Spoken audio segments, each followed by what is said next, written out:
જી સાહેબ, લિંબાયત પોલીસને ઇન્ફોર્મેશન મળી હતી કે લિંબાયત પોલીસ સ્ટેશન વિસ્તારમાં 3 લોકો કોઈપણ જાતની ઓથોરિટી ન હોવા છતાં ડૉક્ટર તરીકે પ્રેક્ટિસ કરે છે. પોલીસે આરોગ્ય વિભાગની ટીમને સાથે રાખી અને રેડ કરી હતી કે જેમાં 3 ડૉક્ટરો પકડાયા હતા. આ 3માં એકનું નામ રાજેશ યાદવ, એક ધર્મેન્દ્ર યાદવ અને એક દીના આદિત્ય કલિતા કરીને છે. આ ત્રણેયની ધરપકડ પોલીસે કરી છે. ત્રણેય પાસેથી એલોપેથિક દવાઓ, ઇન્જેક્શન્સ વગેરે મળ્યું છે. એમાં 1,12,000નો મુદ્દામાલ પોલીસે રિકવર કર્યો છે.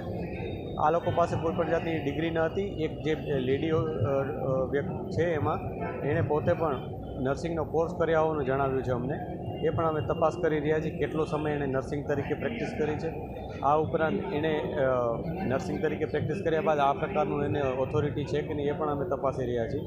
જે પણ લોકો વિરુદ્ધ વધારે અમને ઇન્ફોર્મેશન મળશે એના વિરુદ્ધ અમે કાયદેસરની કાર્યવાહી કરીશું.